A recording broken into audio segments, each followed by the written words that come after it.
Maoist పార్టీకి భారీ ఎదురుదెబ్బ తగిలింది. ఆసిఫాబాద్ అడవుల్లో మావోయిస్టు పార్టీ అగ్రనేత దేవ్జీ అలియాస్ తిప్పిరి తిరుపతి లొంగిపోయారు. దేవ్జీతో పాటు మరో 16 మంది మావోయిస్టులు లొంగిపోయారు. దేవ్జీ ప్రస్తుతం కేంద్ర మావోయిస్టు పార్టీ సెక్రటరీ జనరల్గా కొనసాగుతున్నారు. నంబల కేశవరావు ఎన్కౌంటర్ తర్వాత మావోయిస్టు పార్టీకి దేవ్జీ నాయకత్వం వహిస్తున్నారు. దేవ్జీతో పాటు మరో అగ్రనేత మల్లా రాజిరెడ్డి కూడా పోలీసులకు లొంగిపోయినట్లు సమాచారం. వీరిద్దరితో పాటు వివిధ హోదాల్లో ఉన్న మరో 14 మంది కీలక సభ్యులు కూడా జనజీవన స్రవంతిలో కలిసిపోయారు. వీరందరిపై ప్రభుత్వం గతంలో భారీగా రివార్డులు ప్రకటించింది.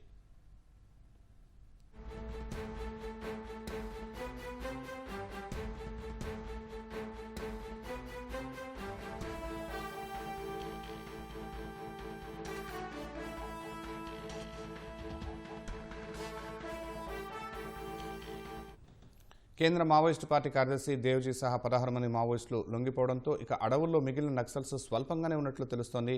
మరింత సమాచారం మా ప్రతినిధి లింగయ్యని అడిగి తెలుసుకుందాం. లింగయ్య, దేవ్జీ లొంగుబాటుతో ఆపరేషన్ కగార్ చివరి అంకానికి చేరిందని అనుకోవచ్చా?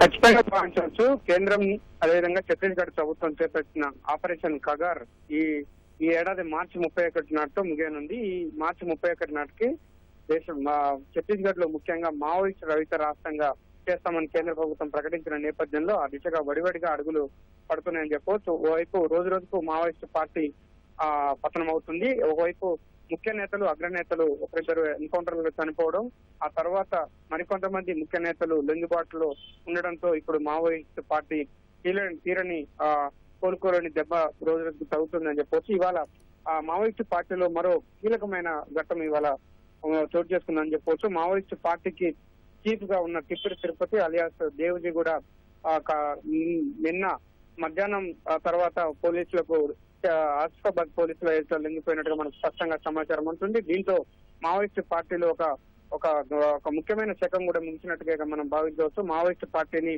దాదాపు 3-4 దశాబ్దాలుగా నడిపిస్తున్న ముఖ్య నేతలంతా కూడా వరుసగా లొంగుబాటు బాట పట్టడం, అదేవిధంగా వీరిలో ఇద్దరు ముఖ్య నేతలు కూడా ఎన్కౌంటర్లలో మరణించడంతో ఇప్పుడు మావోయిస్టు పార్టీ అచేతన స్థితికి చేరిందని మనకు స్పష్టంగా అర్థమవుతుంది. ముఖ్యంగా మావోయిస్టు చీఫ్ గా ఉన్న నంబాల కోటేశ్వరరావు ఎప్పుడైతే ఎన్కౌంటర్ లో మృతి చెందాడో అప్పటి నుంచి కూడా కీలక పరిణామాలు ఒక్కొక్కటిగా చోటు చేసుకుంటున్నాయి.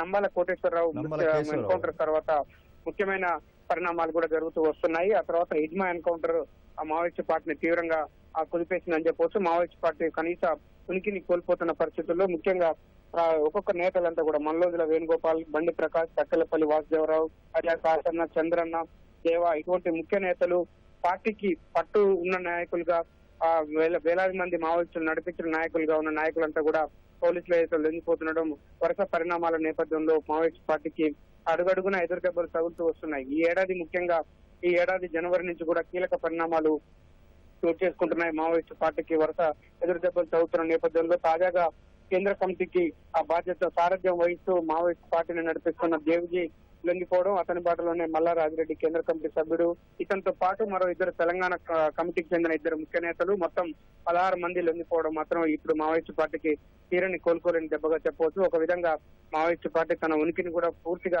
కోల్పోయే పరిస్థితులు, ప్రమాదం కూడా మనకు స్పష్టంగా కనిపిస్తుంది. ఓవైపు మార్చి 31 నాటికి మావోయిస్టు రహిత ఛత్తీస్గఢ్ ను చేస్తామంటూ కేంద్రం ఆపరేషన్ కగార్ శ్రీకారం చుట్టింది. దాదాపు ఏడాది క్రితం శ్రీకారం చుట్టింది.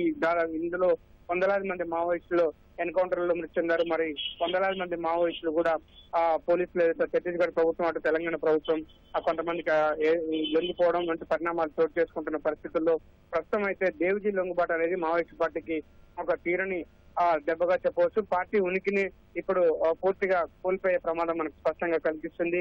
ఆపరేషన్ కగార్ తో చేపట్టిన ఆపరేషన్ లో కేంద్ర ప్రభుత్వం, ఛత్తీస్గఢ్ ప్రభుత్వం స్పష్టంగా పైచేయి సాధించినట్టుగా మనం చెప్పవచ్చు. ముఖ్యంగా ముఖ్య నేతలందరూ వరుసగా ఎన్కౌంటర్ లో మృతి చెందడం, ముఖ్యంగా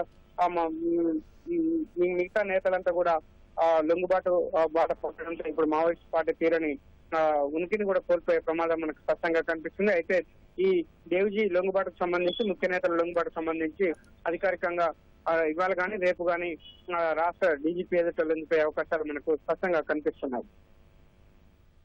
ధన్యవాదాలు లింగయ్య.